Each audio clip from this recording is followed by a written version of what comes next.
Szeretettel üdvözlünk mindenkit a Szombati Nagykönyv-gyűlés mai gyűlésén. A mai alkalommal a harmadik lépés lesz a téma, és a nagykönyv Hogyan, működik című fejezetének ide tartozó részét fogjuk tárgyalni. És nagy szeretettel üdvözöljük Patrick B. társunkat Minnesotából, aki bevezetőt tart nekünk és megosztja velünk a harmadik lépéssel kapcsolatos tapasztalatát, elejépésen. So a warm welcome to our speaker, Patrick B. from Minnesota. Patrick, thank you very much for taking the time to join us and to share your experience, strength, and hope about step 3 based on the big book. So take it away. Thank you. Yep. Thank you, Petra, and thank you, Dory, and all of you for the invitation to share my experience, strength, and hope.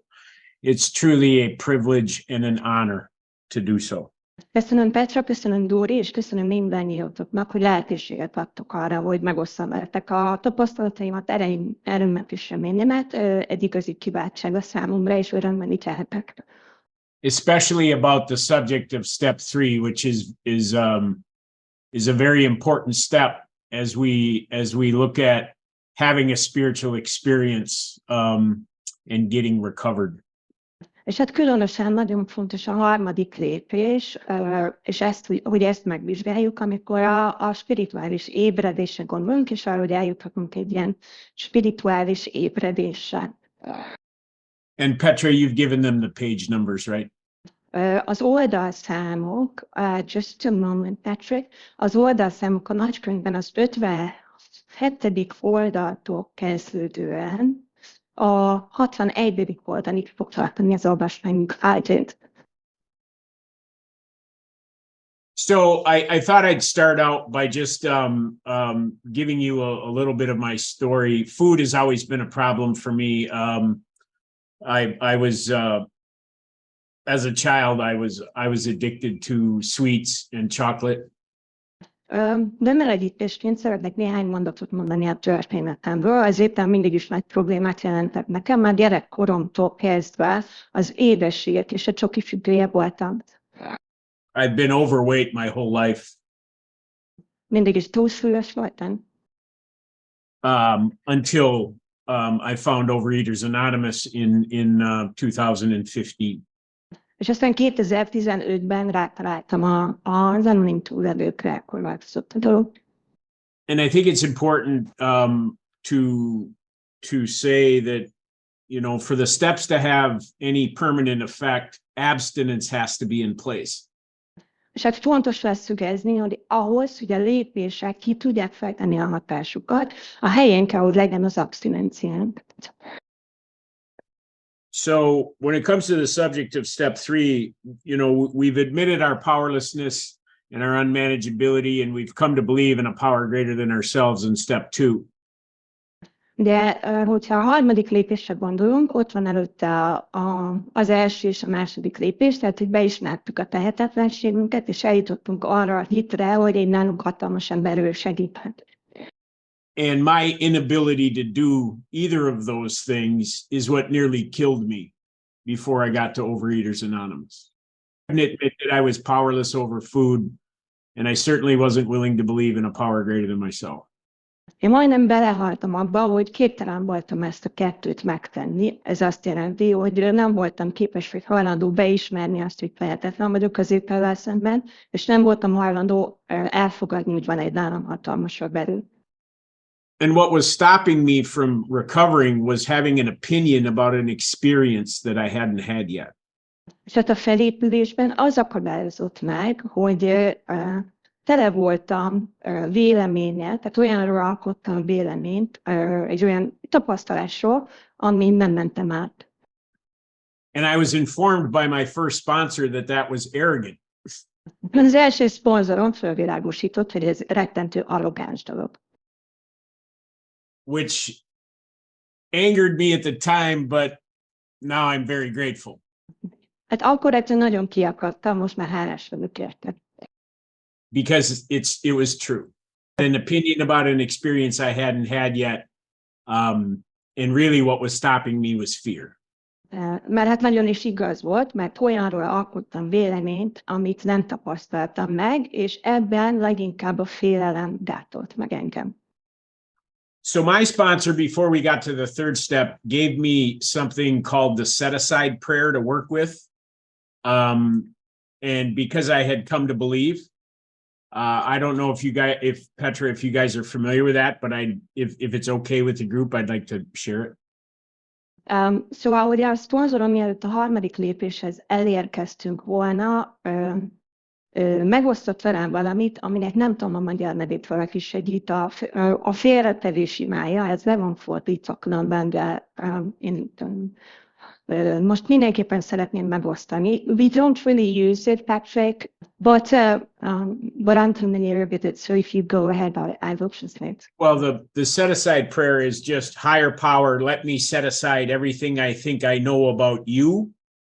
Így szól ez az ima, hogy felsőbb erőm, kérlek, segíts, hogy félretegyek mindent, amiről úgy gondolom, hogy tudok rólad. Life and recovery. Az életről és a felépülésről. So that I may be open to a new experience. Hogy nyitottságot találjak magamban egy új tapasztalással szemben. And that helped me with being open-minded about step 3. És hát ez segített, hogy nyitottságot találjak magamban a harmadik lépés előtt. And the foundational principles of taking step 3 are honesty, open-mindedness, and willingness. A harmadik lépés megtételéhez szükséges alapvető minőségek az őszintesség, a nyitottság és a hajlandóság. So if we look at how it works, the chapter 5, how it works. És hogyha menjünk az 5. fejezetet, a Hogyan működik. It talks about right at the beginning, rarely have we seen a person fail who has thoroughly followed our path. Those who do not recover cannot or will not completely give themselves to this simple program. Men and women who are constitutionally incapable of being honest with themselves. That's why honesty is so important.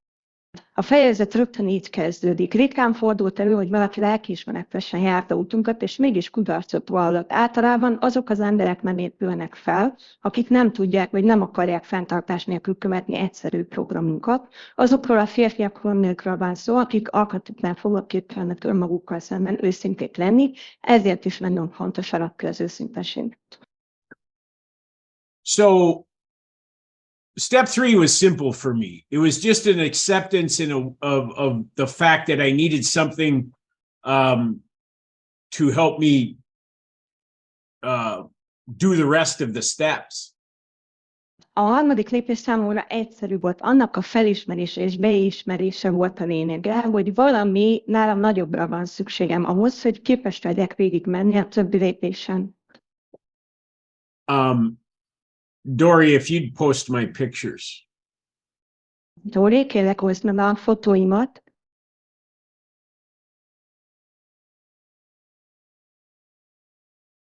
That top picture is me at over 400 pounds. A felső fotón engem láthattok több mint 200 kilósan. And what I'll tell you is that photograph was taken at the 2015 International Alcoholics Anonymous Convention. És hát hadd mondjam el, hogy ez a fotó a 2015-ös nemzetközi találkozón, nagygyűlésen készült. And I was 11 years sober from alcohol. Ekkora már 11 éve voltam abstinens, vagy józan az alkoholtól.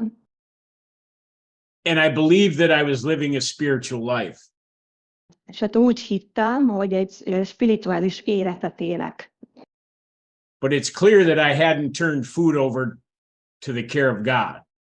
De hát nyilvánvaló, hogy az ételt azt nem adtam át, nem bíztam Isten gondjaira. The second picture is 4 years after that convention. A második fotó 4 évvel később készült. And I actually got 12 stepped into Overeaters Anonymous at that Alcoholics Anonymous convention. És hát voltaképpen azon az A nagy gyűlésen estem át az OA 12 lépésén.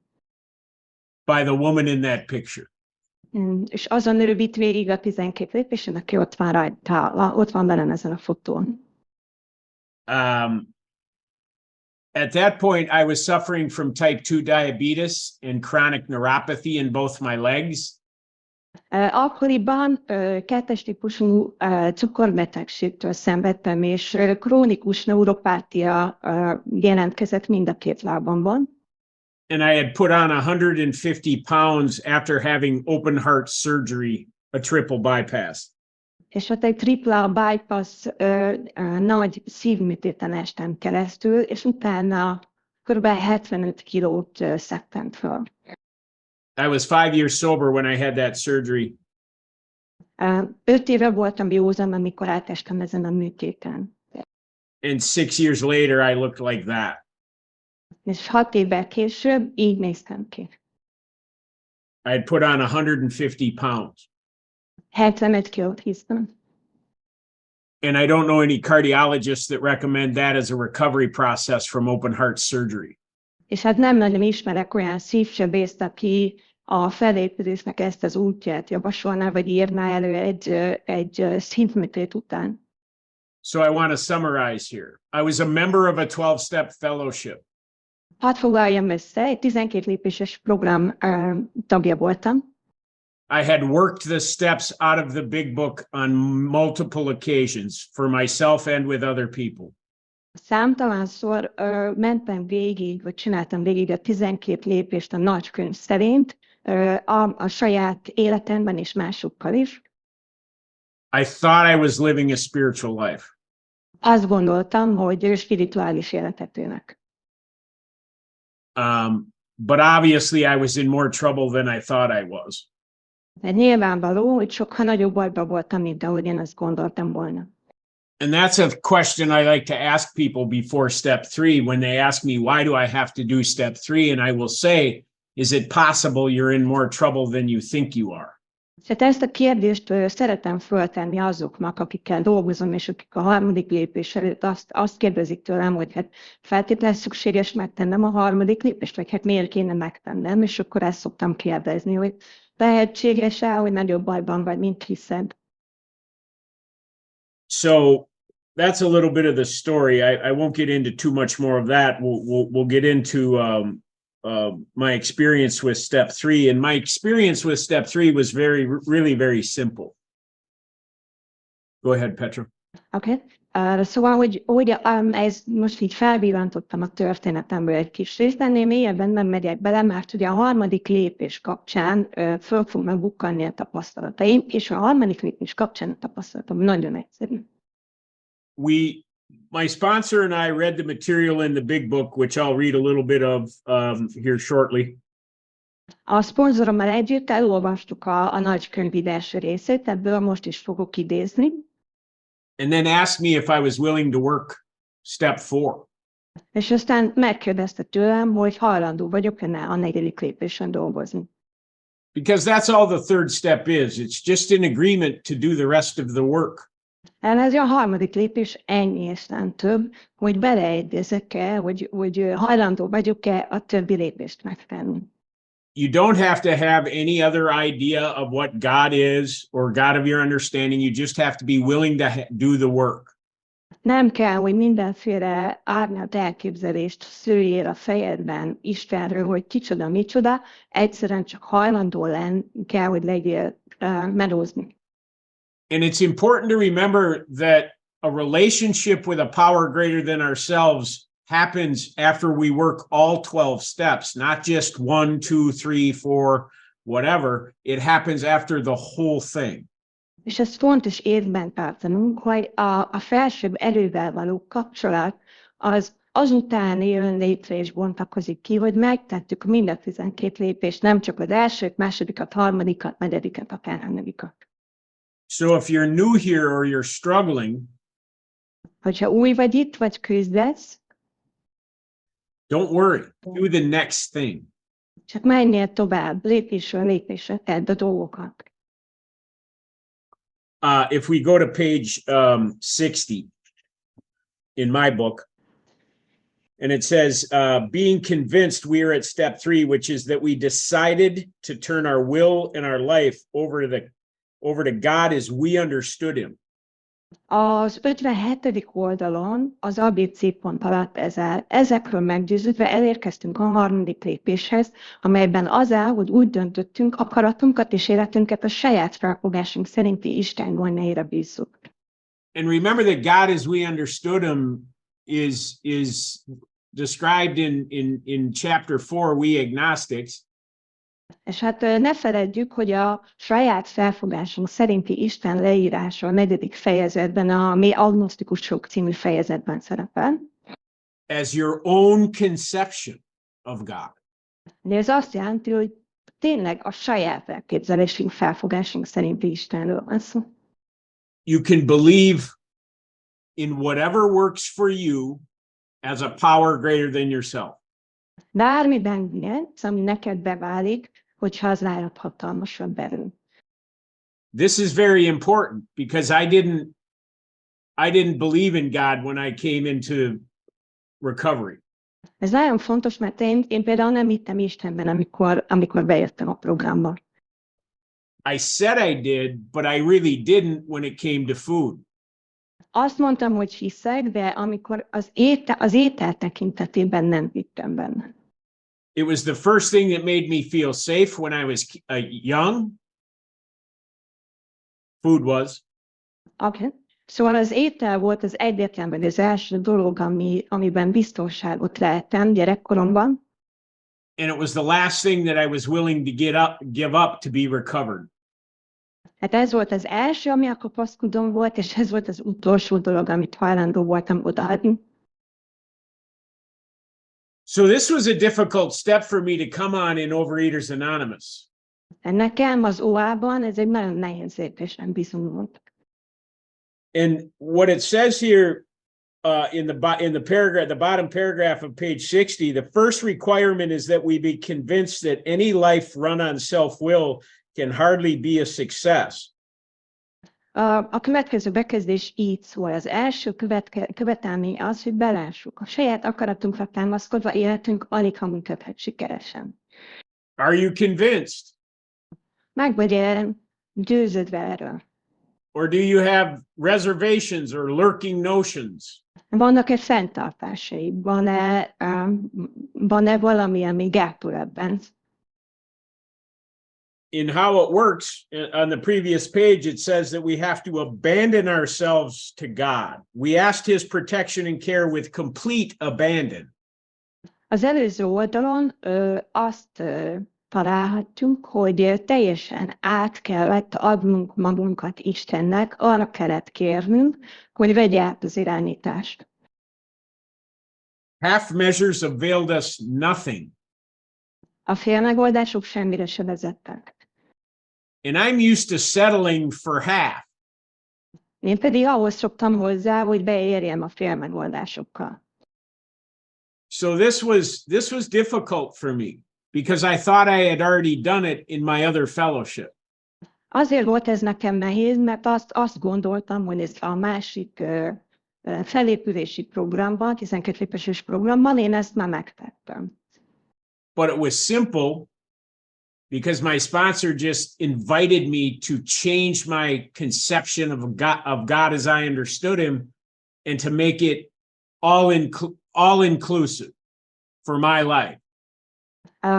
És hát az egyszerűsége abban rejlett, hogy a szponzorom arra kért, hogy alakítsam át a saját felfogásom szerinti Istenről alkotott képemet, olyan módon, hogy ez legyen mindent magába foglaló, tehát az egész életemre ki tudjon terjedni.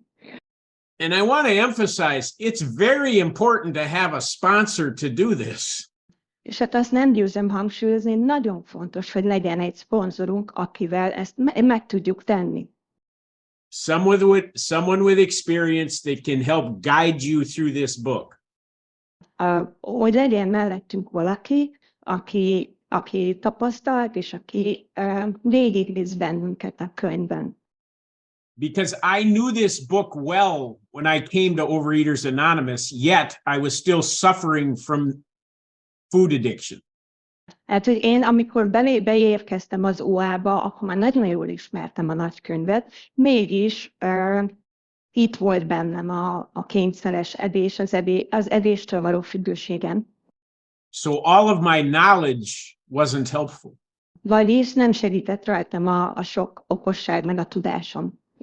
I needed to have a new experience. Egy új tapasztalásra volt szükségem. So back to page 60 there.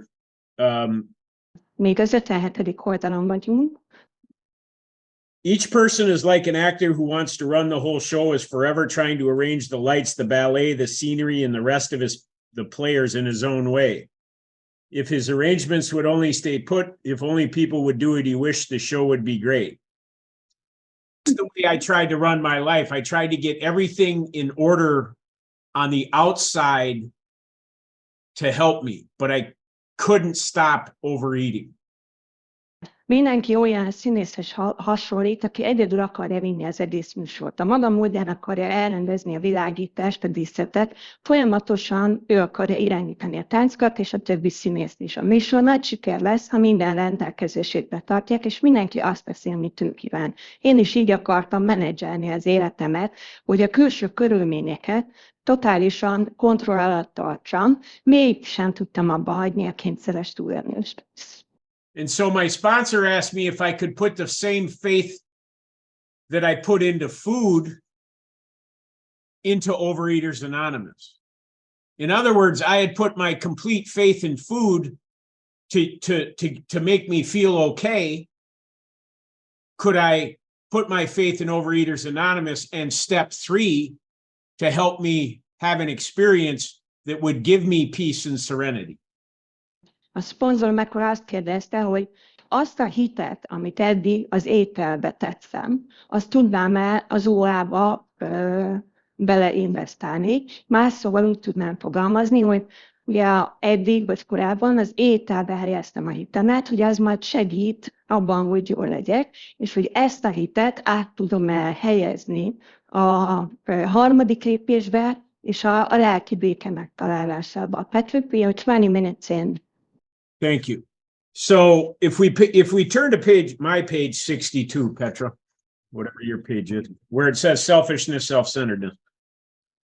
Now the book this is exactly where the big book begins to turn from describing the problem to from an outside perspective to beginning to describe the problem on the inside of us.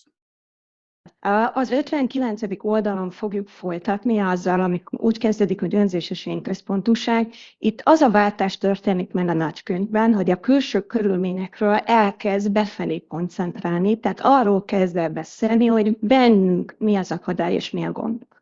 And it says selfishness, self-centeredness, that we think is the root of our troubles. Így szól, önzés és én központúság. Úgy gondoljuk, ez minden bajunk gyökere. Driven by 100 forms of fear, self-delusion, self-seeking, and self-pity. A félelem, az önállítás és önzés, és az önzés és önsajnálat 100-féle formájától üzve. We step on the toes of our fellows and they retaliate.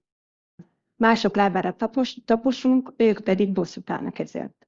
I spent a lot of time wondering why the people in my life weren't acting the way I wanted to. I had expectations of them and they weren't meeting them, and I wouldn't tell them what my expectations were.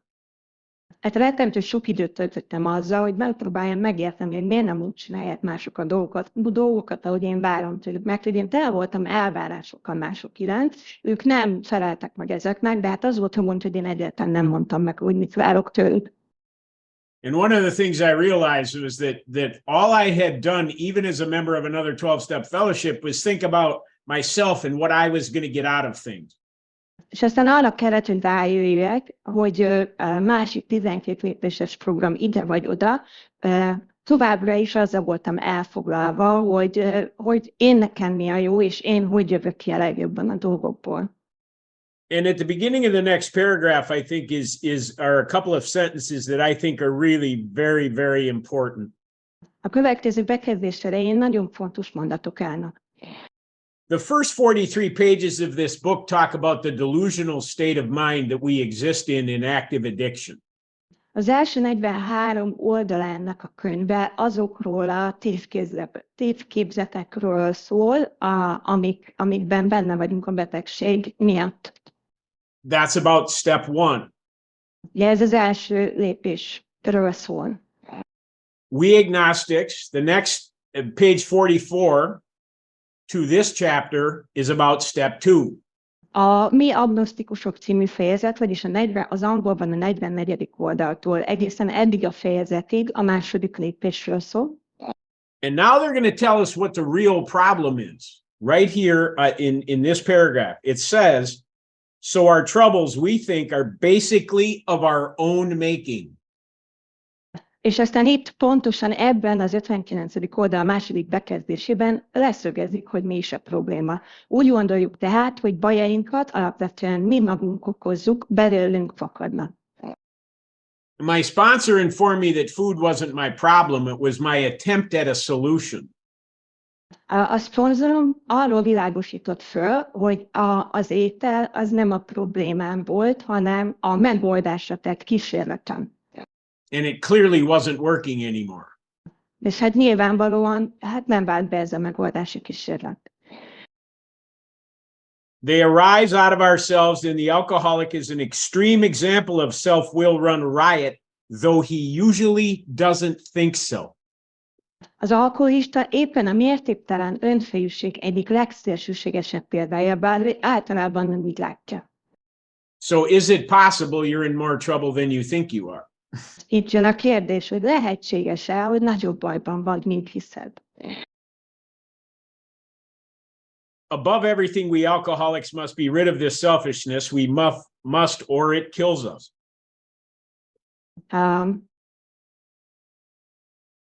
Nekünk alkoholistáknak mindenek előtt ettől az önzőségtől kell megszabadulnunk. Ezt kell tennünk, különben végez velünk. So food wasn't killing me. Hát nem az étlenöttem engem, hanem az önzőségem. Food was the instrument. Az étel volt az eszköz, ami által ez a pusztítás megtörtént. But my obsession with self was the real problem. De az önmagammal való megrögzöttségem volt a valódi probléma, hogy csak magamra tudtam gondolni. And when I began to understand that deeply, that's when I understood why I need to make a decision to turn my life and my will over the care of God as I understood him. És amikor ezt mélységeiben képes voltam megérteni, akkor jöttem rá, hogy miért kulcsfontosságú az, hogy az akaratomat és életemet a saját felfogásom szerinti Isten gondviselésére bízom. Because I was 55 years old and couldn't take care of myself. 55 éves voltam, mégsem tudtam gondját viselni magamnak. I literally didn't know how to eat. Nem tudtam gondoskodni magamról, szó szerint nem tudtam, hogy kell enni. And I was dying of heart disease and type 2 diabetes. És hát a halál felé meneteltem a szívbetegségem és a cukorbetegségem miatt. But if you say to me you need some help, I'm like, no, maybe not. De hogyha valaki azt mondta volna nekem, hogy hát lehet, hogy segítségre van szükségem, akkor azt mondtam volna, hogy nem vagyok róla meggyőződve. But here I am, recovered at a normal weight, living a healthy life with peace and serenity and in the service of other human beings. Mégis most itt vagyok, felépülésben élek, egészséges a testsúlyom, egészséges, vagy normális a testsúlyom, egészséges életet élek, béke és nyugalom van a szívemben, és mások számára hasznos életet élek. And that's what's available on the other side of step 3, is a process that will bring you peace and serenity and abstinence and a life beyond your ability to imagine how good it can become.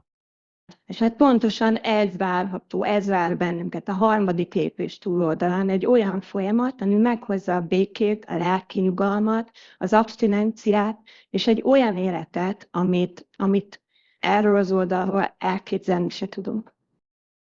What I did in step 3 was made a commitment to living differently. I decided that I was going to be open-minded and take direction. A harmadik lépésben az iránt köteleződtem el, hogy másképp fogok élni, hogy nyitottsággal megyek keresztül a folyamaton, és követem az iránymutatást. And I realized that I wasn't alone because I have all of you. És hát aztán azt is észrevettem, hogy egyáltalán nem vagyok egyedül, mert hogy itt vagytok ti mind.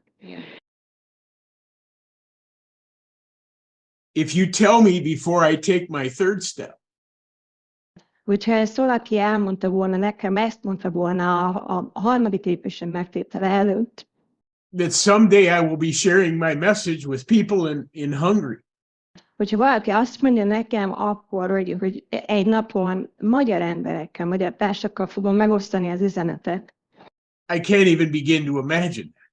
hát el se tudtam volna képzelni. But that's what God had for me. Isten ezt tartogatta számomra. So the way that I did this third step, and my sponsor took me through the prayer, which is on page 63. Na és akkor hogy is tettem meg a harmadik lépést? A szponzorommal átmentünk, hogy elmondtuk az imát, ami a magyarban a 60. oldalon található. And then handed me a notebook and a pen and gave me the instructions to step 4. És aztán a kezemben nyomott egy füzetet, meg egy dollat, és elmondta a tennivalókat a negyedik lépéshez, az instrukciókat. It was that simple. Ennyire egyszerű volt. So I hope all of you have a sponsor. Úgyhogy nagyon remélem, hogy mindannyiótoknak van szponzora, who can be as helpful to you as mine was to me. aki olyan annyira hasznotokra válik, mint amennyire az én szponzorom segített nekem. We are simply making a decision to live differently, a commitment. Szóval itt egy elköteleződés történik meg. Hozunk egy döntést arról, hogy másképp fogunk élni. You're not doing it alone. Nem kell egyedül csinálnunk. But it does require effort and discipline. De kell hozzá az erőfeszítés és az önfegyelem. As do most good things in life. Ahogy a legtöbb jó dologhoz az életben. If you want good things in life, you have to work for them. That's just the way life is. Az élet az olyan, hogyha jó dolgokra vágyunk, akkor meg kell dolgoznunk értük. So I would like to invite all of you who are with me to, whether silently or out loud, úgyhogy most aki itt van, és szívesen csatlakozna, azt hívom, hogy magatokban, vagy hangosan, to read the prayer on page 63 of my book, Petra. Szóval ugye arra hívom magunkat, hogy olvassuk el az imát, ami a Magyar könyvben a 60. oldalon található. Where it says we are now at step 3. Ugye, ahol azt mondja, hogy ez már tulajdonképpen a harmadik lépés. Many of us said to our Maker, as we understood him, sokan így szóltunk a saját felfogásunk szerinti teremtőhöz. And now together, if you like, és hogyha van kedvetek, akkor olvassuk együtt. God, Isten megtalálja magam, to build with me, to do with me as thou wilt. Leave me of the bondage of sin, that I may better do thy will. Take away my difficulty, victory over them. Bear witness to those who would help of thy power, thy love, thy way of life. May I do thy will always. Akikhez hozzásegítetek. Hadd teljesítsem mindig. We thought well before taking this step, making sure we were ready, that we could at last abandon ourselves utterly to him or her or whatever your conception of a power greater than yourself is. Jól meggondoltuk a dolgot, mielőtt ezt a lépést megtettük. Biztosak akartunk tenni, hogy készek vagyunk fenntartás nélkül rá bárki, bármi is legyen a saját felfogásod szerint Isten, bízni magam. How much time have I got, Petra? I think 35 minutes. Yes. Okay. So the next paragraph says, this was only a beginning, though if honestly and humbly made, in effect, sometimes a very great one was felt at once. And it's important to remember that this isn't, step 3 is just that, step 3. A következő bekezdés végén ezzel ez csak a kezdet volt, és ha őszintén alázatosan tettük meg hatását, amelyet esetenként igen nagy volt, azonnal éreztük. Fontos észben tartanunk, hogy a harmadik lépés, ez csak a harmadik lépés. What I like to say is it's the beginning of the action steps and not the thinking steps. Én úgy szoktam fogalmazni erről, hogy ez az akciódús lépéseknek a kezdete, tehát nem a gondolkodós, elmékedős szakaszban vagyunk már. Now we're going to begin to be asked to do things in the book. Write a 4th step. Eljön a cselekvés ideje, a nagykönyv mindenféle dolgokat fog kérni, hogy megtegyünk, például megírni a 4. lépésünket. Do a 5th step. Hogy tegyük meg az 5. lépést. Really look at in step 6 and 7, which I think are very important because they're part of my, if I've given myself over to the care of God, I have to be willing to change. És aztán jön a 6., 7. lépés, aminél szerintem nagyon-nagyon fontos, mert hogyha tényleg rábízom magam Isten gondjaira, akkor hajlandónak kell lennem, hogy változzak. And then we get into steps 8 and 9, which are cleaning up the messes that my selfishness and my dishonesty and my fear have caused in my life.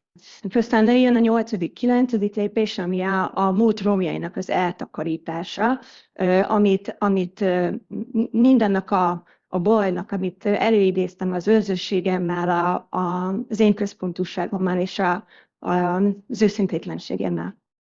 And then 10, 11, and 12 are just a repetition of that process, a consistent repetition in my life of this process. És a 10, 11, 12. lépés pedig egy folyamatos vég nélküli ismerő ennek a folyamatnak a hátsó részében. Now, one of the interesting things about step 3 that I'll hear in the room sometimes is when people relapse, they will say, I took my will back. Az egyik ilyen érdekesség, amit szoktam hallani az OA köreiben, amikor valaki visszaesik, és azt mondja, hogy visszavettem az akaratomat. And I don't believe you can do that. I think once you turn your will over to the care of God, He keeps it. Szerintem ez lehetetlen, hogyha egyszer odaadtuk, átadtuk akaratunkat Istennek, akkor ő azt megtartja. Because the pain that you experience when you relapse is an indicator that you're not doing God's will. Mert hogy az a fájdalom, amit a visszaesésben áttérek, az annak a jele, hogy nem követem Isten akaratát. I mean, ask yourself, and by the way, I've relapsed twice in Overeaters Anonymous. I've had to change my start date twice. Szóval, hogy azt kell megkérdeznünk magunktól, és akkor zárójelben mondom, hogy amúgy én is 2-szer visszaestem, 2-szer kellett új abszinencia kezdődátumot megfogalmaznom. And what I realized is that the difficulty I was experiencing before I picked up food was because I wasn't doing God's will, which is to be helpful to other people. De arra kellett rájönnöm, hogy az a kínlódás, meg nehézség, amit az ételhez nyúlás előtt átéltem, az amiatt volt, hogy nem voltam hajlandó követni Isten akaratát, ami a hasznos és másokat segítő életmód. Remember that the whole point of the steps is to put us in a position to carry the message to other people who suffer. Ne felejtsük, hogy a lépéseknek a legfontosabb célja az az, hogy egy olyan helyzetbe hozzon bennünket, ahol el tudjuk vinni, át tudjuk adni az üzenetet a még szenvedőknek. It's not for you to get what you want. Nem arról szól ez a folyamat, hogy mi hozzájussunk ahhoz, amit akarunk. It's for us to help each other, and if we do that, typically what we want comes out of that. Az a célja, hogy másoknak, egymásnak segítsünk, és hogyha ezt megtesszük, akkor általában melléktermékként az is megszületik, amire mi vágyunk. So it's important to, the first three words of the steps, made a decision. Az első néhány szava a lépésnek az, hogy döntést hoztunk, elhatároztuk. If you make a decision to commit to this process, you're committed. Hogyha eldöntöm, hogy követted ezt a folyamatot, akkor ez egy elköteleződés. And avoiding the responsibility of the rest of the work is what causes the difficulty. A nehézséget az okozza, amikor nem vagyok hajlandó fölvállalni a munka felelősségét, ami ezután jön. So one of the things my sponsor would ask me all the time. I don't like talking about this. One of the things my sponsor would say to me all the time when I was struggling with things in recovery, is that working for you? Nem szívesen emlegettem ezt föl, de azt pozolom, amikor én küzdködtem a felépülésben, vagy éppen visszaesésben, akkor mindig azt kérdezte tőlem, hogy na, hogy megy? And then would say, where's your higher power in all this? És aztán hozzátette, hogy na és ebben az egészben, amit most csinálsz, hol van a felsőbb erőd? So we don't get to take our will back. Once we turn it over, it's turned over. It's the resistance to doing what's next that causes the pain. Szerintem olyan nincsen, hogy visszavesszük az akaratunkat, hogyha átadtuk, akkor az átvonatba, és suszpasz. A fájdalmat, vagy a kínt a következő lépések megtételével kapcsolatos ellenállásunk okozza. And one of the most beautiful aspects of step 3 is now that you've turned your life and your will over to the care of something, it wants what's best for you. És a legcsodálatosabb a harmadik lépéssel kapcsolatban az, hogy amikor eljutunk oda, hogy akaratunkat és életünket átadjuk a saját felfogásunk szerinti valami gondviselésének, akkor ez a saját felfogásunk szerinti valami az jobb bánni velünk. And you can ask for willingness. És hát kérhetjük a hajlandóságot. You can ask for willingness every day. I pray for willingness to do God's will every day. Grant me the strength to do your will.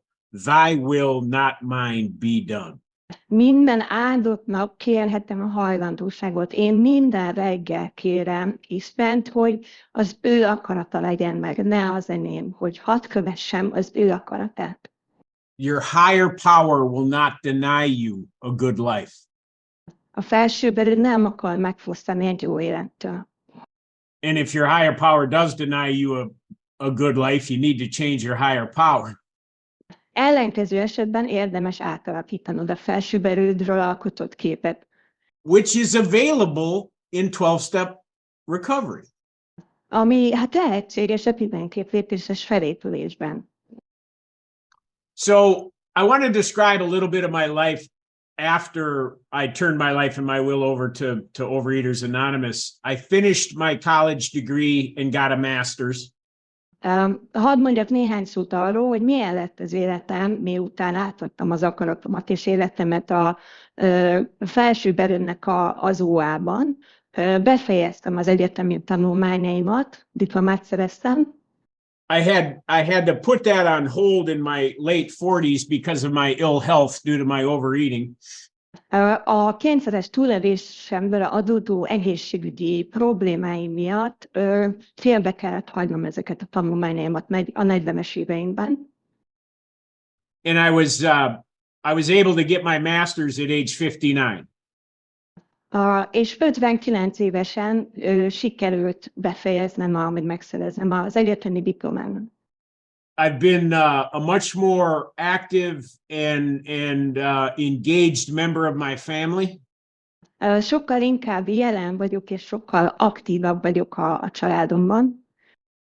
And I've been traveling. Something that I really loved to do before I became morbidly obese was travel, and I've gotten back to that as well. A kóros elhízásom előtt nagyon szerettem utazni, de hát ez is megszakadt, és a felépülésben ehhez is visszatérhettem, sokat utazom. My health, I no longer have type 2 diabetes. It's in full remission. Az egészségem tekintetében teljesen remisszióban vagyok, vagyis tünetmentes a 2-es típusú cukorbetegségem. I no longer require diabetic medication. Nem kell erre gyógyszert szednem.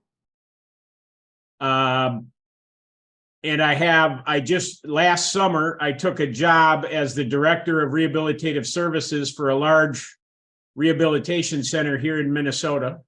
És tavaly nyáron elvállaltam egy vezetői pozíciót egy nagy rehabilitációs intézet részlegében. My dream job at 64 years old. 64 évesen hozzájutottam álmaim munkájához. Because that's what God wanted for me. Mert Istennek ez volt a szándéka velem. I couldn't see it. Én ezt nem láttam. Until I took the action. Addig, tehát ez csak akkor bontakozott ki, amikor hajlandó voltam cselekedni. So step 3 really is just a decision to continue to do the work, and the work is all an inside job.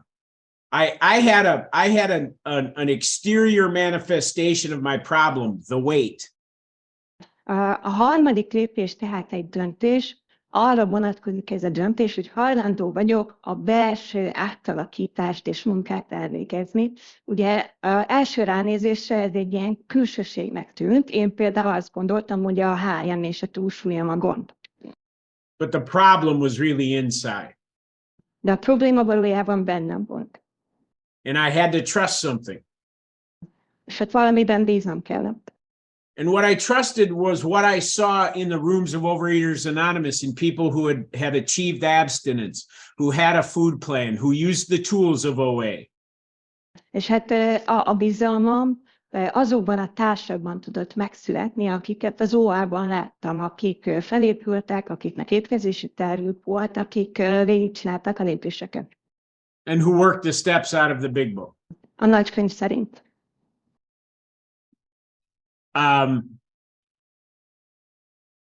Let me see here. I think I'm ready to go to questions, Petra, if you guys are. I think that will create more dialogue for me. Step 3 is very simple.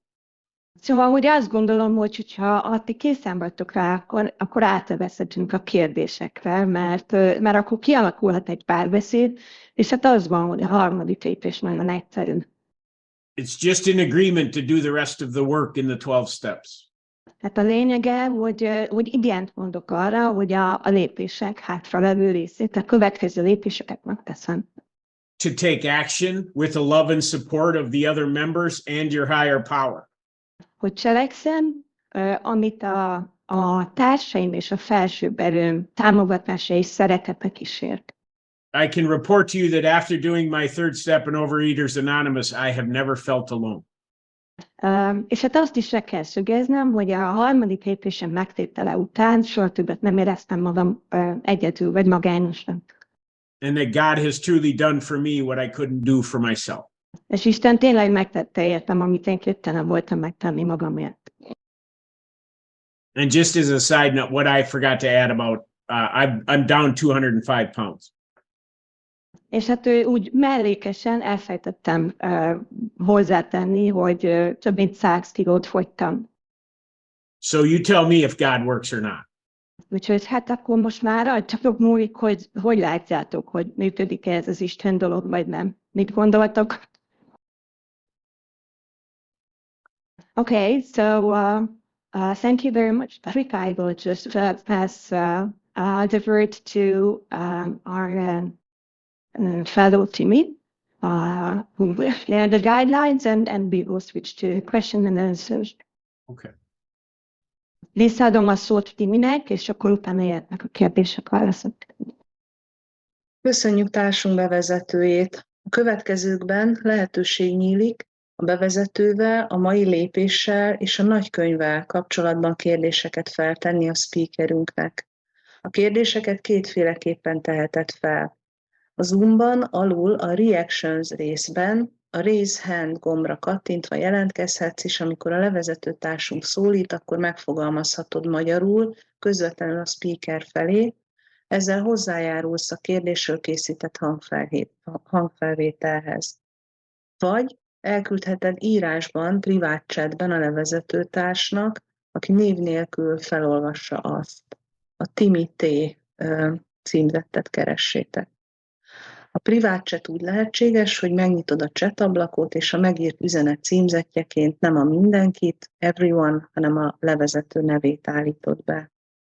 A levezető társunk a jelentkezések és a beérkezések sorrendjében fogja szólítani és felolvasni a kérdéseket.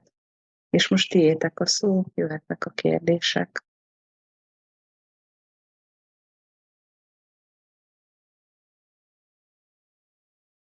Ami, tiéd a szó, köszi a jelentkezést. Sziasztok, Ami vagyok, kényszeres túllevő. Első körben köszönöm Patricknek ezt a csodálatos bevezetőt, szóval nagyon-nagyon jó volt, mert nagyon jó volt hallgatni. A második körben pedig a kérdésem az lenne, hogy a gyakorlatban nála hogy néz ki a felsőbb erővel való kapcsolódás, szóval mit tesz napi szinten azért, hogy tudja ápolni, fenntartani, és hogy olyan van, hogy mondjuk azt érzi, hogy eltávolodott a felsőbb erejétől, akkor visszatalálni hozzá. Köszi. My name is Ami. I'm a compulsive overeater. And first of all, Patrick, thank you very much for this lovely share. It was lovely to listen to. And my question goes, on a daily basis, what do you do to maintain your connection with a higher power? And what do you do when you feel distant, when the connection is not so strong, to move back to it? That's a great question. The first thing so I have Native American friends who taught me to pray as soon as my eyes open up, to just thank God for another day. That's how I start. Nagyon köszönöm, nagyon jó a kérdés, és hát először is van egy indián barátom, aki megtanította nekem, hogy abban a pillanatban, hogy reggel kinyílik a szemem, az első dolgom az legyen, hogy köszönetet mondjak Istennek azért, hogy kaptam egy újabb napot. And then I get up and I do my stuff. I start my day and I have my breakfast. És akkor fölkelek, motoszkálok egy kicsit, megreggelizek. And then I sit at my desk and do reading out of recovery literature. It's any number of different books.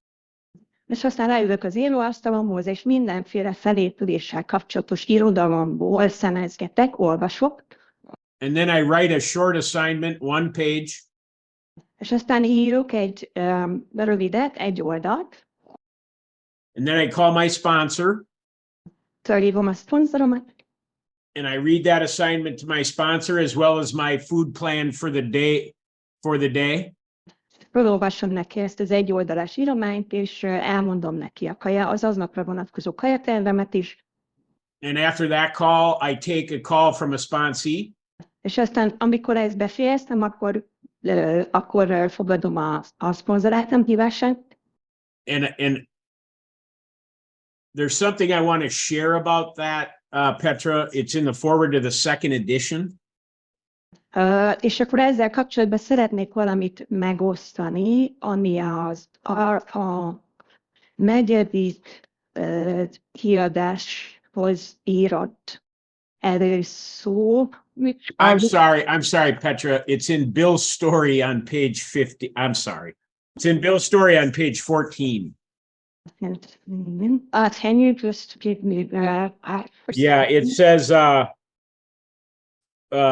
faith without works was it's the paragraph that says my friend had emphasized the absolute necessity of demonstrating these principles in all my affairs.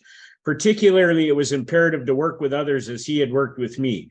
Faith without works was dead, he said, and how appallingly true for the alcoholic. If an alcoholic failed to perfect and enlarge his spiritual life through work and self-sacrifice for others, he could not survive certain trials and low spots ahead. So helping others is how we really maintain fit spiritual condition. Szóval a Bill története fejezetében a 13. oldallapolyán van ez a bekezdés, így szól. Barátom hangsúlyozta, hogy ezeket az elveket feltétlenül alkalmaznom kell életem minden megnyilvánulásában. Mindenképpen elengedhetetlen az, hogy én is foglalkozzam másokkal, úgy, ahogy ő tette velem. A hit tettek nélkül halott, idézte Szent Jakab tanításából. Milyen megdöbbentően igaz ez az alkoholistákra, mert ha az alkoholista másokért végzett önfeláldozó munkával nem tökéletesíti és nem mélyíti a spirituális életét, akkor nem lesz képes túlélni rá még biztosan váró megpróbáltatásokat és mélypontokat. Tehát elengedhetetlen az, hogy másokkal dolgozzunk és hasznos életet éljünk. So then after my sponsee call, I meditate for anywhere between 10 to 20 minutes. És miután beszéltem a szponzorátammal, utána 10-20 perc közötti meditációt végzek. And I do that routine every day, 7 days a week. És ezt minden áldott nap elvégzem, hetente 7-szer. But when I feel disconnected, I will just change up what I'm consuming as far as spiritual materials.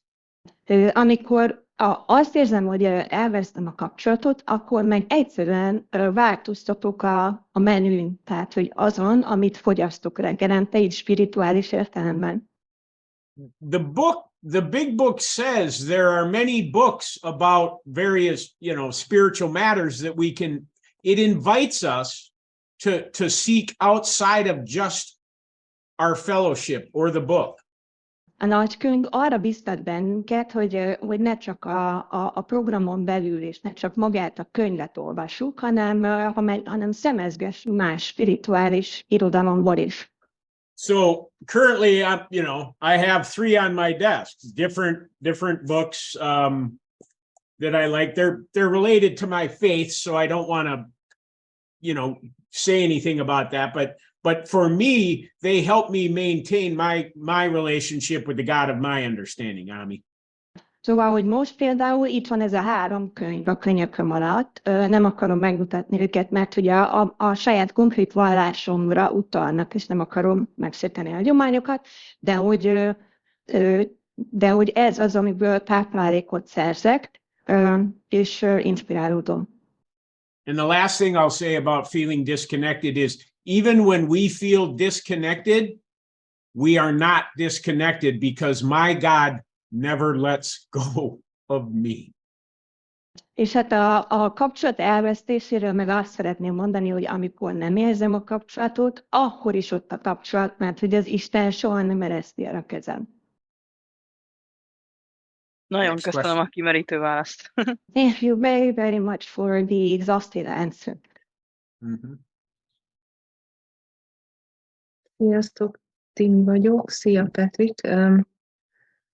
A kedvenc részeim a könyvből azok a különböző lépéseknek az ígéretei, és most a 3. lépés ígéretével kapcsolatban szeretnék kérdezni valamit. Hi, Patrick. My favorite parts of the big book are the promises related to the different steps, and my question is related to the promises of the 3rd step. A 60. oldalnak a tetején egy mondat, ahogy felfedeztük, hogy sikeresen szembe tudunk nézni az élettel, és tudatára ébredtünk az ő jelenlétének, kezdtünk már nem félni a mától, a holnaptól vagy a jövőtől. So, at the beginning of page 16, the Hungarian version, I will just do a spontaneous translation, Patrick. As we discovered that we can successfully face life and we realized his presence, we stopped being afraid of today, tomorrow, and the future. We were reborn. Yeah. És kérdezem, hogy mikor találkoztál te ezzel az érzéssel, mikor vált valóra számodra ez az ígéret? So my question goes, when did you meet this? When did this promise become true for you? You know, for me, I think it's important to remember that I'd had 11 years in this other fellowship, right? Szerintem fontos azt is belevenni a pakliba, hogy én 11 évet töltöttem egy másik programban már. And I had developed a recovery ego. És hát gyúrtam magamnak egy ilyen felépült, vagy felépülős egót. I had an intellectual experience, but not a heartfelt one. Intellektuálisan mindenféle élményeket átéltem, de a szívem még nem hatoltak ezek át. So when I did my amends in Overeaters Anonymous, Tehát amikor az OA-ban megtettem a jóvátételeimet, because people had to watch me almost kill myself with alcohol. Mert hogy a környezetemnek végig kellett ezt nézni, hogy majdnem kinyírom magam az alkohollal. And then repeat that process sober with food. És aztán abban kiózanodtam, de ugyanezt végigcsináltam a kajával is. It was really when I was able to go to the people closest to me and express my willingness to change and to show them rather than to just talk to say it. És hát az volt a fordulópont, amikor úgy tudtam szembe nézni a szeretteimmel, hogy már nem csak üres szavakat mondtam a változásról, hanem a viselkedésemmel mutattam meg, hogy hajlandó vagyok változni. I realized I was living life differently.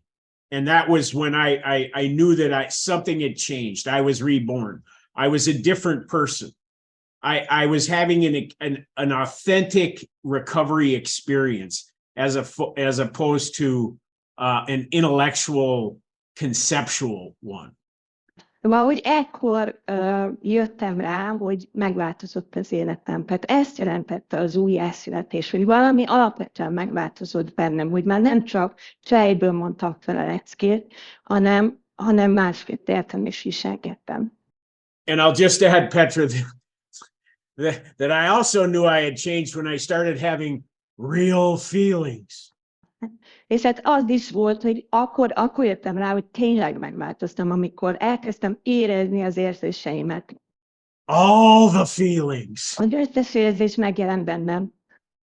All at once. Ráadásul egyszerre. That's why having a sponsor is a good idea. Ezért nagyon jó ötlet, hogy az embernek legyen szponzora. Thank you, Patrick. Yeah.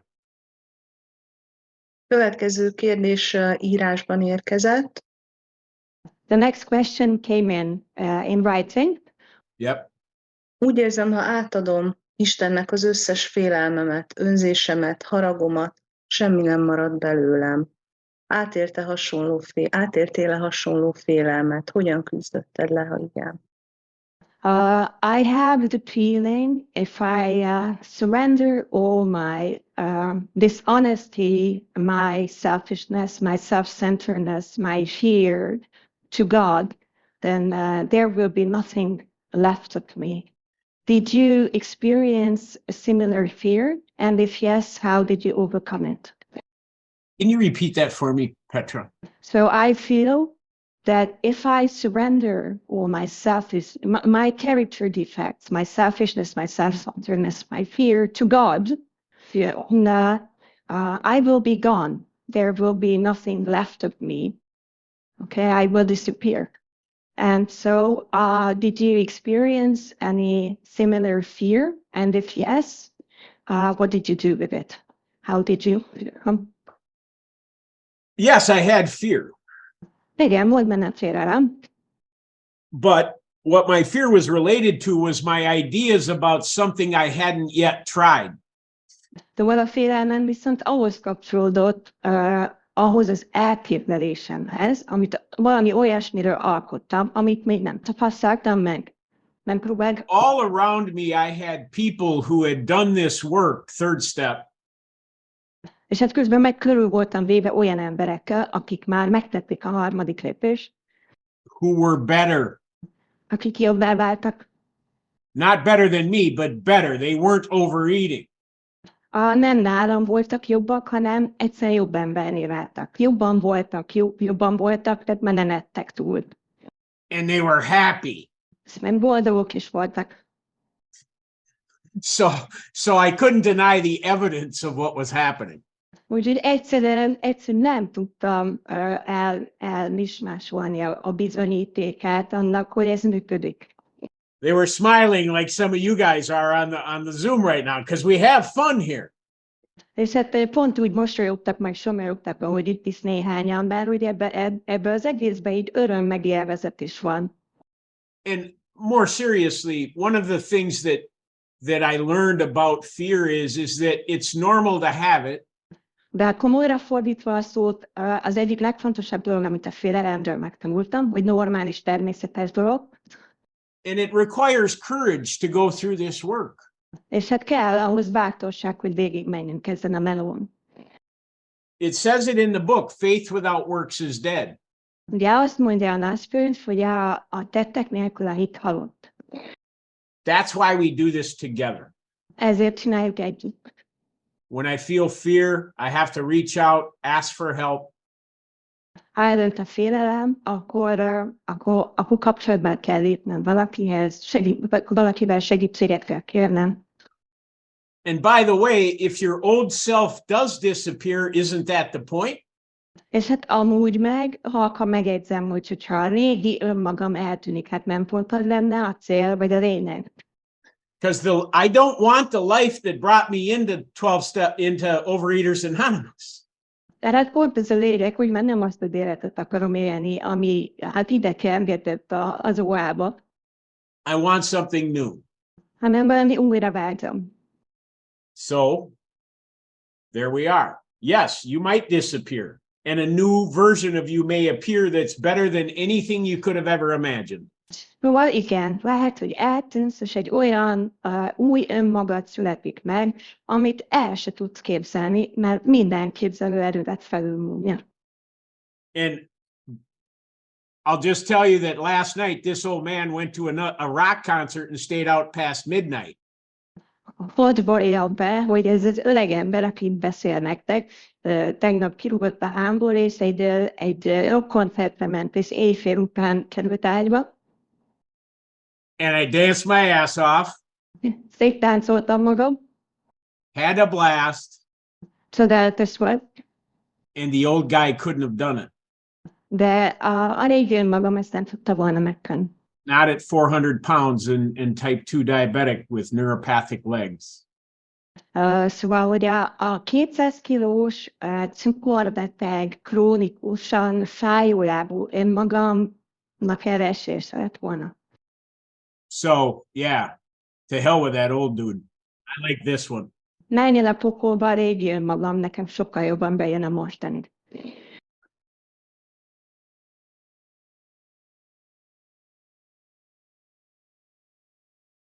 Van egy következő írásban érkezett kérdésünk.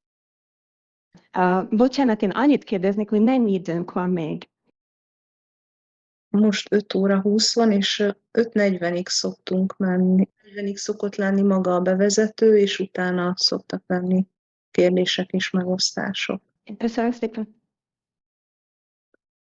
Szia! A mai napi írásomban a következő kérdéssel foglalkoztam. Hogyan jelenik meg, vagy jelent meg a sóvárgás jelensége életem spirituális síkján?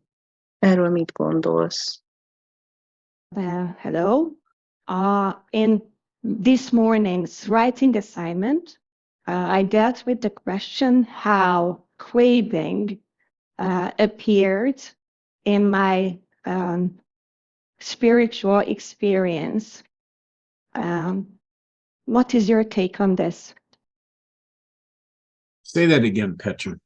Spiritual experience. So the writing assignment was about the question how craving is present or appears in my spiritual experience. How does craving appear in my spiritual experience? Craving appears for me not just with food, but with the idea that things in my life should be different than they are. Hát a sóvárgás ez nekem nem csak a kaja kapcsán üti fel a fejét, hanem például úgy, hogy más akarok, hogy máshogy legyenek a dolgok, mint ahogy vannak. With an inability to accept my circumstances as they are, Amikor képtelen vagyok elfogadni a körülményeimet olyannak, amilyenek, and not being willing to do what might be needed to change my circumstances if they need to be changed. és nem vagyok hajlandó megtenni azt, amin változtatnom kell, hogyha változásra van szükség. And I want to emphasize that resistance to change is normal. És hadd hangsúlyozzam azt ki, hogy természetes az, hogy ellenállunk a változásnak.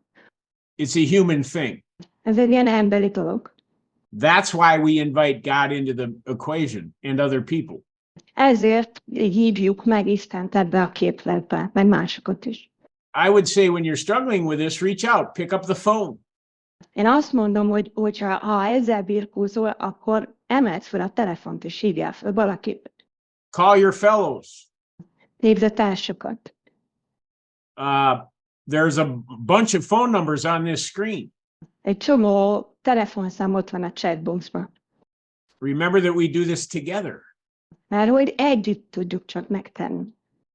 And for me, the most spiritual thing I can do is help another person.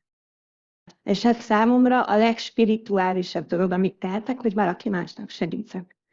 By making phone calls and checking in with each other, sometimes when we're struggling, És amikor telefonálok, vagy másokat megkérdezek, hogy vannak, például akkor, amikor éppen én küzdök valamivel, if we're willing to reach out, we might actually end up helping someone else who's struggling even more than we are.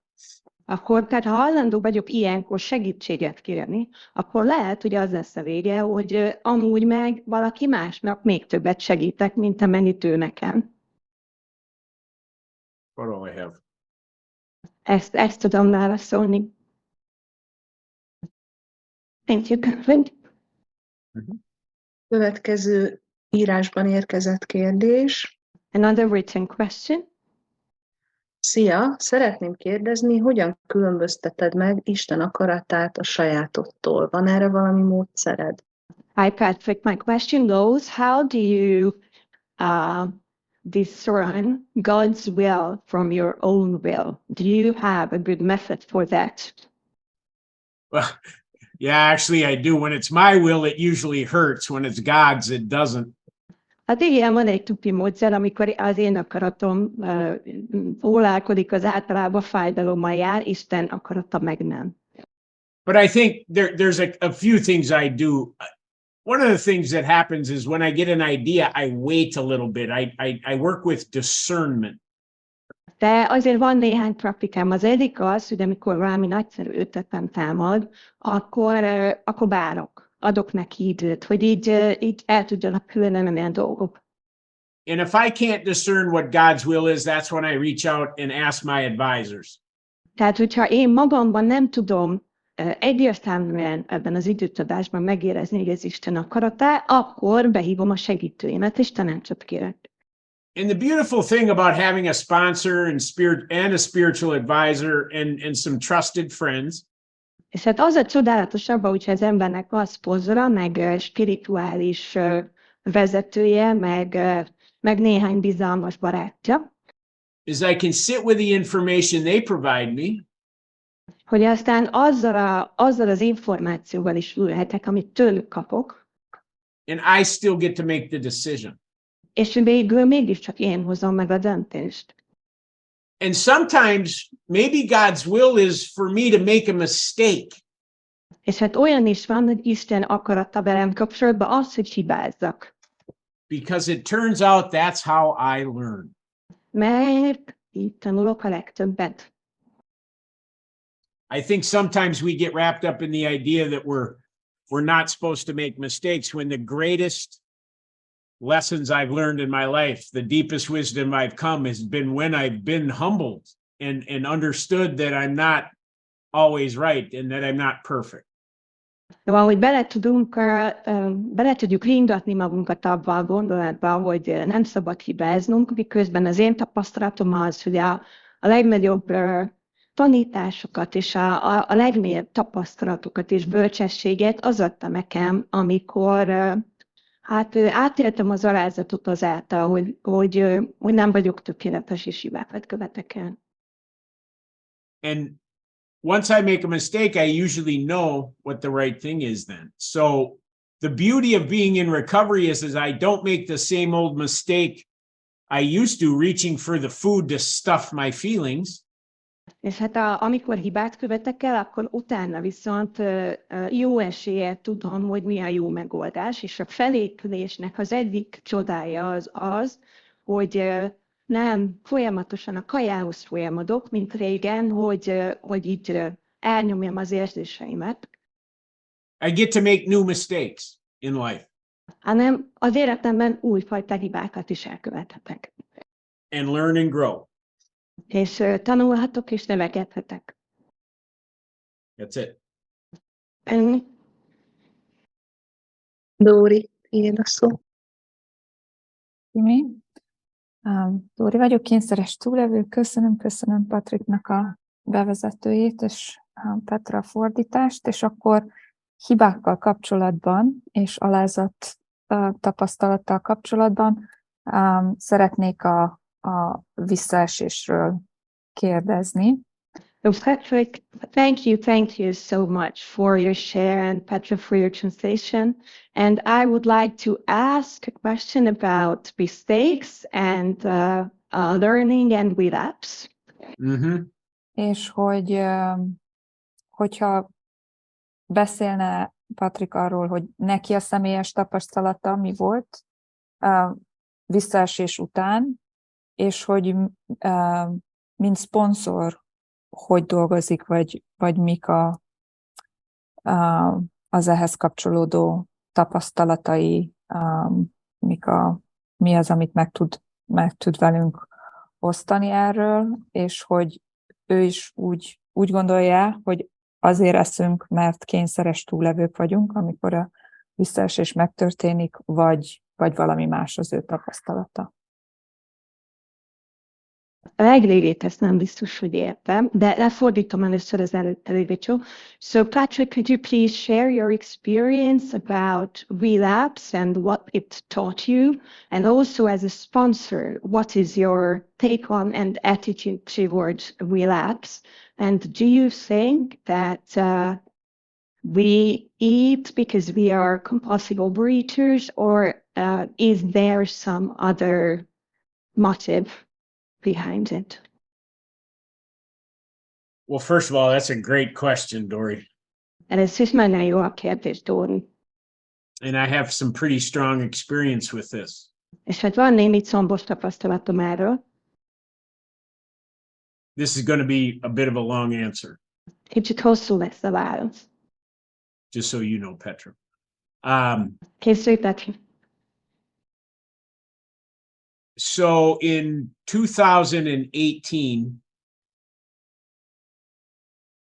2018-ban, after 3 years of abstinence in OA, 3 évnyi abstinencia után az OA-ban, I was down about 160 pounds. kb. 80 kilót fogytam addigra. I needed to have surgery on both my feet to remove the first 2 toes on both feet. Mind a két lábamon egy műtét vált szükségessé, 2 lábujjamat amputáltak mind a 2 lábamról. This was a consequence of the chronic neuropathy that I had contracted with the type 2 diabetes. Ez a cukorbetegség szövődményeként, a krónikus neuropátiás betegség ennek a következményeként vált szükségessé. And I was in the hospital the night before my surgery. És hát a műtét előtti estét már a kórházban kellett töltenem. And I was supposed to get a metabolic snack from the cafeteria sent up to my room at 9 p.m. És hát este 9-kor egy a diétámmal összecsengő kis uzsonnát vagy szekket kellett volna, hogy kapjak. and they forgot to do it. És hát ezt elfelejtették elküldeni. And so the agreement that I had with my sponsor when I went into the hospital is that if anything happened with the food that they were providing me, that I would call her. A kórházban menésem előtt a szponzorommal abban állapodtunk meg, hogyha bármi komplikáció van a kórházi kajával kapcsolatban, amit ott kapok, akkor azonnal hívom őt. But I was angry and I was afraid. De nagyon dühös voltam, és tele voltam félelemmel. And it speaks to this third step instruction about being an extreme example of self-will run riot. És hát ez egy ékes bizonyíték annak, amit a harmadik lépéses szövegben találunk, hogy remek példányai vagyunk az én központúság elszabadulásának. And I didn't make a call. Vagyis nem emeltem fel a telefont. And I ended up binging on the food that I had brought with me to the hospital, some cashews, and I ate a whole bunch of bananas. So I actually overate on abstinent food.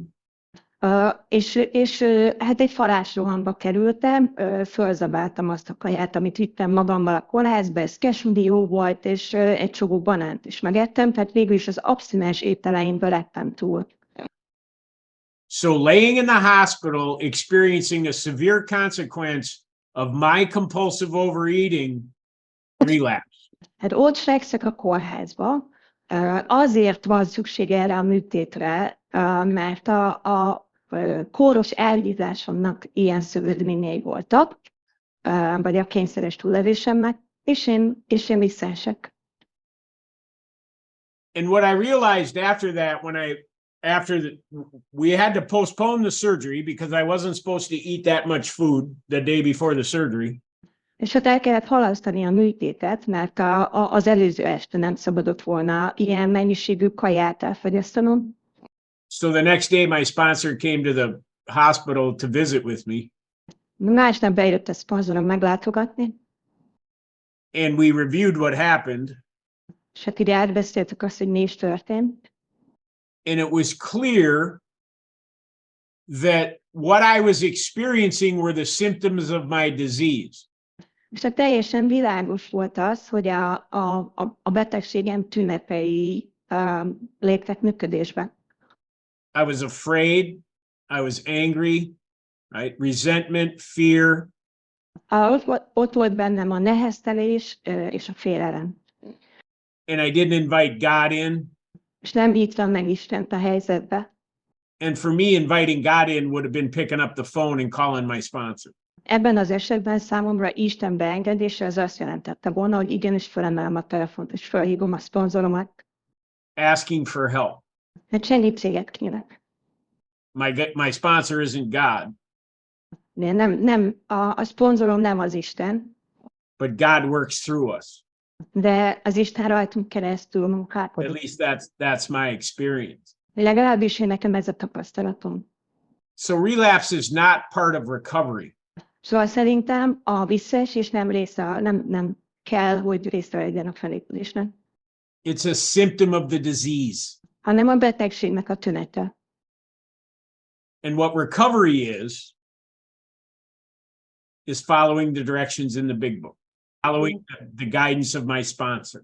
A felépülés viszont az, hogy követtem az utasításait a nagykönyvnek, és követtem a szponzoromnak az iránymutatását is. I am powerless over food and my life is unmanageable. Tehetetlen vagyok az étellel szemben is, hogy az életem irányíthatatlanná vált. If I'm not asking for help. Hogyha nem kérek segítséget. That's why step 2, came to believe, is so important.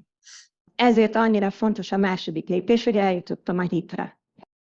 And as my sponsor informed me after that relapse, for me, step 3 is sometimes shut up and do what you're told. És hát ahogy a szponzorom fogalmazott ezután a visszaesés után, az én esetemben a harmadik lépés az valahogy azt jelenti, hogy poffa be, csináld, amit mondok. Because I am hard-headed. Nem, nagyon kemény fejű vagyok. And resistant. És gonosz. It was a wonderful experience after it happened. Hát miután túl jutottam rajta, csodálatos élmény volt. Because it taught me how important it is to have a plan and to follow that plan and to follow directions. Mert azt tanította meg nekem, hogy mennyire nagyon fontos az, hogy legyen tervem, kövessem azt a tervet, és kövessem az iránymutatást. Food addiction is uniquely different.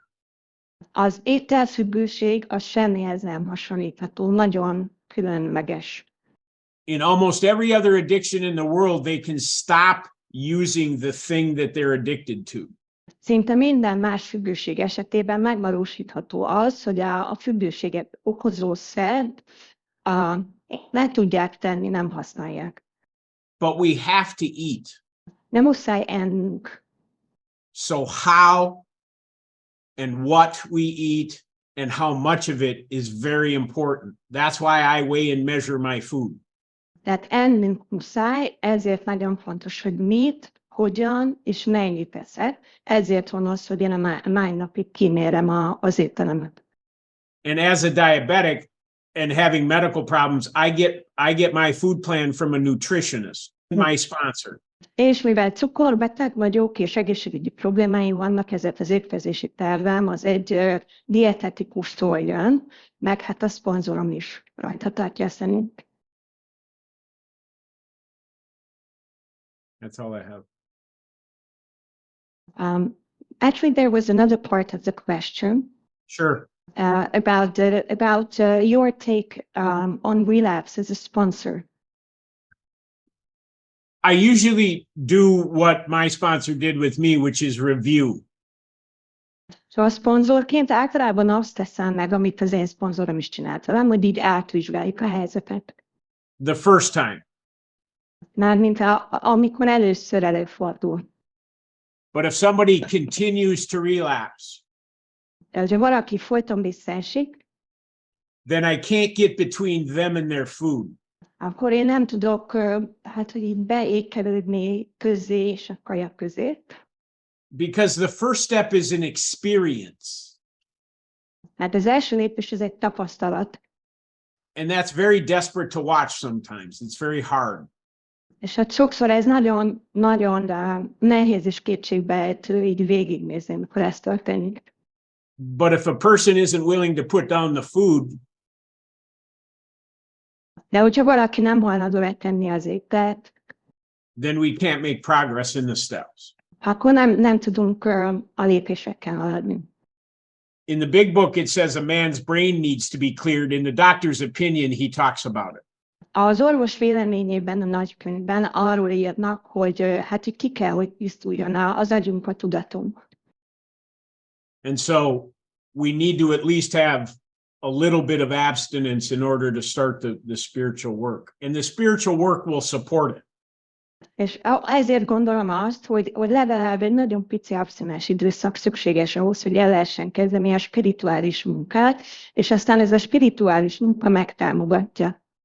And as a sponsor, I also consult with my sponsor on situations like this. I don't always know and understand. This is where having a wide network of human beings is really good. People that are doing the work and staying abstinent, you can call and say, hey, what's your experience been with this? És hát ezekről a helyzetekről sem egyedül döntök, hanem mindig felhívom a szponzoromat és konzultálok vele.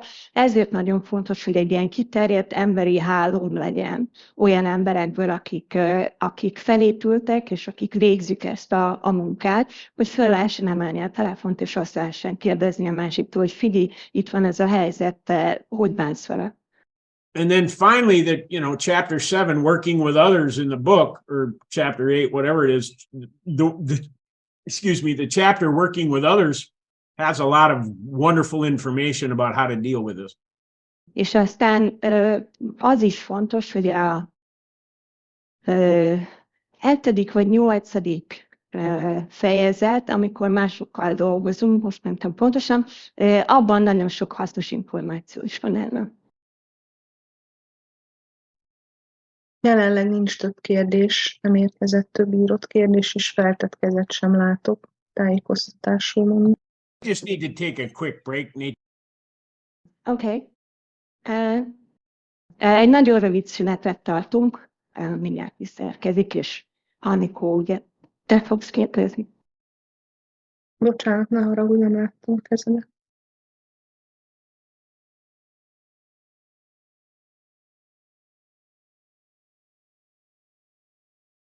Okay. I'm back. So there is another question. Good. Anikó vagyok, kényszeres túllevő. Hallotok engem? Hallottok. Nagyon hálás vagyok, hogy itt lehetek, és az elején beszélt róla Patrik, hogy az őszintesség, a nyitottság és a hajlandóság, mint a harmadik lépéshez is szükséges készségeink. Azt szeretném kérdezni, hogy az őszintességgel kapcsolatban, a saját magam felé való őszintességgel kapcsolatban hogyan tudok dolgozni magammal, hogyan tudok ebbe fejlődni, hogy magammal legyek őszinte. So first of all, Patrick, I'm really very grateful for being able to be here.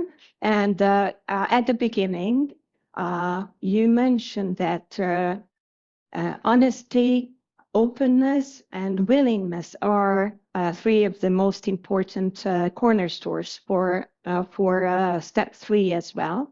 And concerning honesty, how can I work on being honest to myself? How can I make progress in that? Do you have any ideas on that? I do. Van ötletem.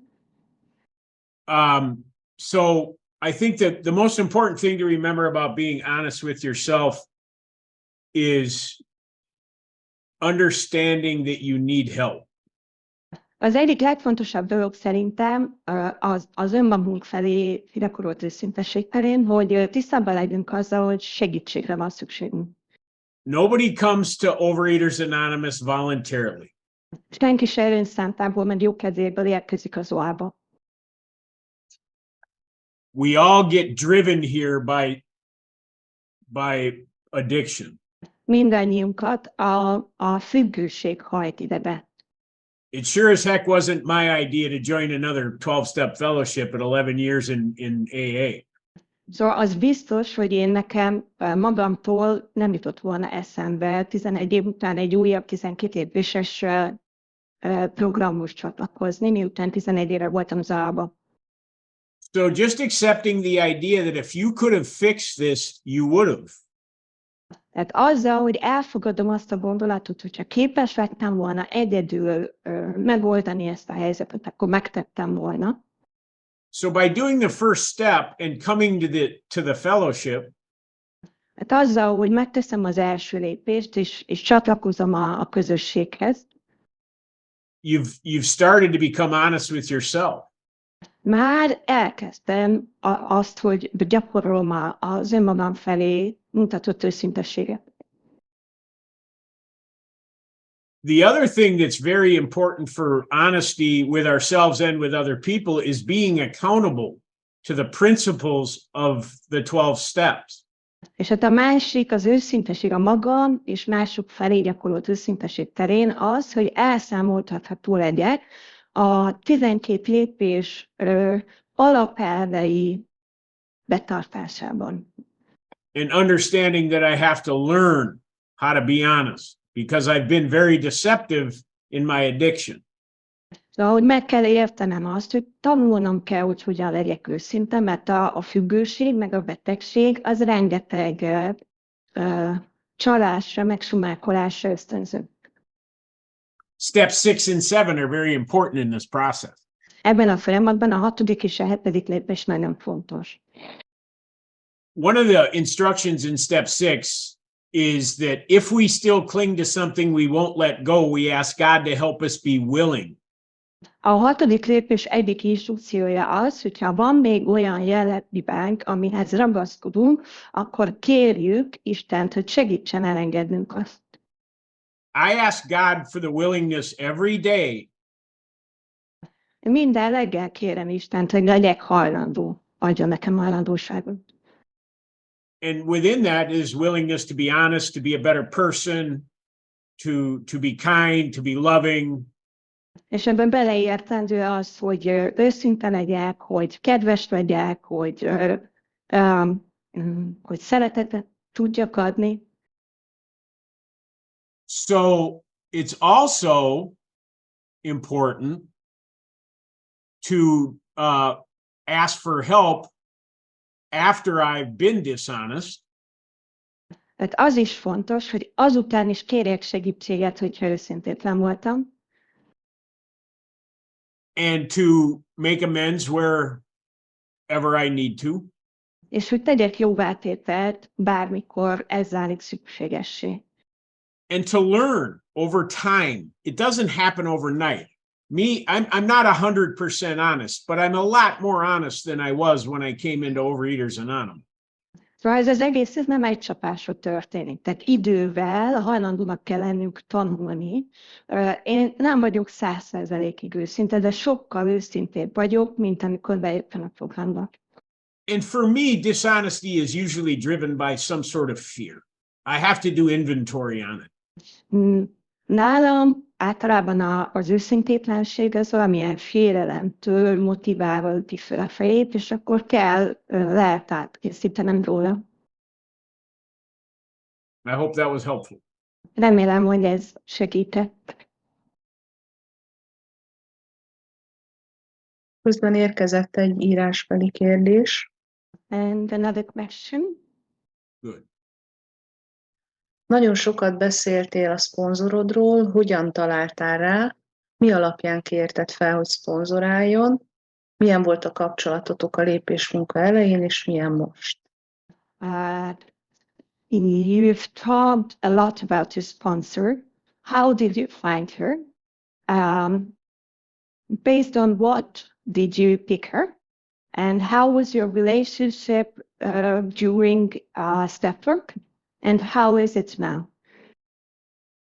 Well, you all met her last week, so. A legutóbbi alkalommal mindenért találkoztattatok vele. I think you can see why I asked her to be my sponsor. Nyilvánvaló, hogy miért is kértem őt fel. There was an enthusiasm about recovery that was very attractive to me. Számomra nagyon vonzó volt a felépülés iránti lelkesedésem, amit láttam rajta. Now, because she's female, we did have to work that out. I asked her, would she be willing to work with a man? És hát miután nőről van szó, ezért ezen azért kellett gondolkodnunk. Egyáltalán megkérdeztem tőle, hogy hajlandó lenne férfit szponzorálni. And so she was, and we just began. And she was very familiar with the big book. And the thing that was important for me is because I had an understanding of the big book already, but not a real experience with it, I needed someone who could help me in Overeaters Anonymous. My situation was a little different sometime than others, but what I saw was someone who was applying the principles of recovery to their life. Valahogy akkor csak így elkezdtünk dolgozni, és hogy az én helyzetem egy kicsit különleges volt, már hogy nagyon, nagyon ismerte ő a nagykönyvet, és hát ugye én egy másik programból szintén nagyon jól ismertem a nagykönyvet, de nem nagyon volt átélt tapasztalatom erről. Tehát valaki olyanra volt szükségem, aki a nagykönyv alapelveit az életében, a mindennapjaiban alkalmazza. És ugye ebben a különleges helyzetben, amiben én voltam, kicsit másra volt szükségem. What's important for me to remember is I can come on this meeting and sound good and look good for 2 hours. Azt sose szabad elfelejtenem, hogy ide jöhetek hozzátok, és ezen a gyűlésen hangzatos dolgokat mondhatok, nagyon megnyerő benyomást tehetek. And then turn the camera off and go act like a donkey. És aztán lehet, hogy lekapcsolom a kamerát, és úgy viselkedek, mint egy vaddisznó. So there's a couple of places in the big book where it says a more important demonstration of our principles in our homes, our occupations, and our affairs. Van néhány olyan hely a nagykönyvben, amikor arról beszél a szöveg, hogy a legfontosabb színtelei a viselkedésünknek az otthonunk, a munkahelyünk és a közvetlen környezetünk. And what I saw in my sponsor was someone who was living that. I saw how she treated people. I saw how she behaved in difficult situations. I got to, you know, it took a period of time. És hát én pont ezt láttam a szponzoromon, azt láttam, tehát igen, tehát azt tűnt föl, hogy hogyan bánik a közvetlen környezetével, hogy hogyan kezel nehéz helyzeteket, hogy hogyan bánik az emberekkel, és hogy persze idő kellett ahhoz, hogy ez kiderüljön a számomra. And so I had a couple of conversations with her, and after those conversations, I knew that, you know, she was it. Többször beszélgettünk az elején, és akkor néhány ilyen beszélgetés után én éreztem, hogy őt keresem. But what I'll say about sponsorship is your sponsor doesn't have to be your friend. De azért azt szeretném kihangsúlyozni a szponzorálással kapcsolatban, hogy nem kell, hogy a szponzorunk a barátunk legyen. It just needs to be someone who's willing to take you through the big book, who has experience with that, with the steps and with recovery. Arra van szükség, hogy hajlandó legyen végigvinni bennünket a 12 lépésen, és ez olyan ember kell, akinek van ebben tapasztalata a lépéssel, a nagykönyvvel és a felépüléssel. Who's willing to hold you accountable to taking the actions in the book so you can have an experience. Aki arra hajlandó, hogy elszámoltat téged, hogy megtedd mindazt, amit a nagykönyv kér, hogy te is átélhessd ezt a tapasztalatot. Your sponsor is not going to give you your recovery. Nem a szponzorod fogja átnyújtani neked a felépülésedet. They're just a guide. Inkább csak ilyen útitárs, aki vezet. The book says, shoulder to shoulder, we commenced our common journey. A nagykönyv valahogy úgy fogalmaz, hogy válnak vetve, megyünk át ezen az utazáson együtt. We all walk this path together. Mindannyian együtt járunk ezen az ösvényen. And sometimes you hold the light for me, and sometimes I hold the light for you. És van olyan, hogy te tartod nekem a lámpást, van olyan, hogy fordítva. That's the way this works. Így működik ez a dolog. I hope that was helpful. Remélem, hogy segített a válasz.